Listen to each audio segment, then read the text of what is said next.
દુનિયામાં પંચની video viral થઈ, જેમાં દુનિયાના કરોડો લોકોએ જોઈ. દુનિયાના પ્રતિષ્ઠિત સમાચાર પત્રોની અંદર પણ એ હેડલાઇન બની. વાત એવી છે કે ગયા વર્ષે 26 જુલાઈ 2025માં જાપાનના ઇચિકાવા પ્રાણી સંગ્રહાલયમાં આ નાના વાંદરાનો જન્મ થયો. તેની માં તેને અપનાવતી ન હતી, તેને તરછોડી દેશે. ગમે તે પશુ પ્રાણીનું બચ્ચું હોય તે માના શરીર સાથે ચીપકે છે, પણ અહીં તો માનો એ સ્પર્શ, પ્યાર, દુલાર, માની ગોદ આવું કંઈ જ ન થયું. આ નાના વાંદરાને તેની આજુબાજુમાં રહેલા અન્ય વાંદરા કે અન્ય ગ્રુપ પણ તેને સ્વીકારવા તૈયાર ન થયું. બધા જ ભેદભાવ કરતા હતા. ઘણીવાર તે અન્ય વાંદરા પાસે જવાની કોશિશ કરી, નજીક જવાનો પ્રયત્ન કર્યો તો બીજા વાંદરાઓ તેના પર એટેક કરે છે, તેના ગ્રુપમાં લેતા નથી. આ બચ્ચું બીજા વાંદરા સાથે એડજસ્ટ નથી કરી શકતું, એકલું રહે છે. તેની માં પણ ધ્યાન નથી આપતી. તો હવે આ કર્મચારી તેનું ધ્યાન રાખવા લાગ્યા. એક સવાલ એ હતો કે આ વાંદરાના બચ્ચાને માટે માં જેવો સહારો,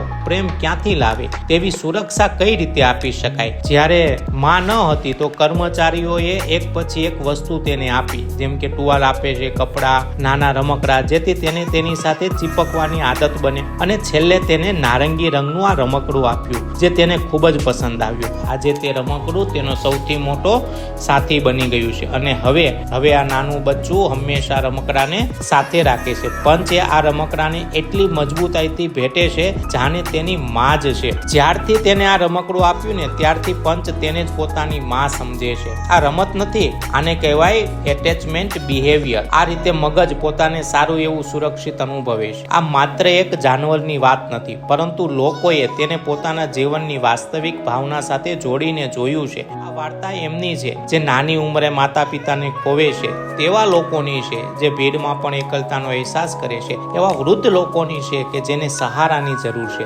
આપણે પણ આવી રીતે જ્યારે એકલા થઈએ ત્યારે પોતાનું લાગે એવું રમકડું શોધીએ છીએ. આ રમકડું એટલે ખાલી આપણો રૂમ, ફોન હોય, ફોનમાં જોવાતી રીલ હોય વગેરે ઘણું બધું આપણે એટેચમેન્ટ માટે શોધીએ છીએ. આ ઘટનાને જો સમાજ સાથે જોવામાં આવીએ ને તો આપણને હુબહુ અનુભવ થાય છે. સમજો કે આપણો એક નાનો છોકરો છે અને તે રડે છે, બહુ રડે છે, તો માતા પિતા શું કરશે? તે સમય નથી આપતા, પણ એક મોબાઈલ આપી દે છે પોતાને ફ્રી કરવા, કેમ કે આપણે પોતે થાકી ગયા હોઈએ. આ મોબાઈલ સ્ક્રીન આનંદ આપે છે, પરંતુ પ્રેમ હૂફ નહીં. છોકરાને મોબાઈલ નહીં, રમકડું નહીં, પરંતુ મમ્મી પપ્પાનો આંખનો કોન્ટેક્ટ, અવાજની હૂફ જોઈએ છે. જો આપણે નહીં જોડાઈએ તો છોકરો ચોક્કસ આ વિડીયોની જેમ બહારના સંબંધો, રમકડામાં કનેક્ટ થઈ જશે. આ બહારનું રમકડું એટલે આજના સમયનું મોબાઈલ છે, જે અત્યારે તો સુવિધા છે પણ ભવિષ્ય માટે તો મોટી મુસીબત બની શકશે. જય હિન્દ.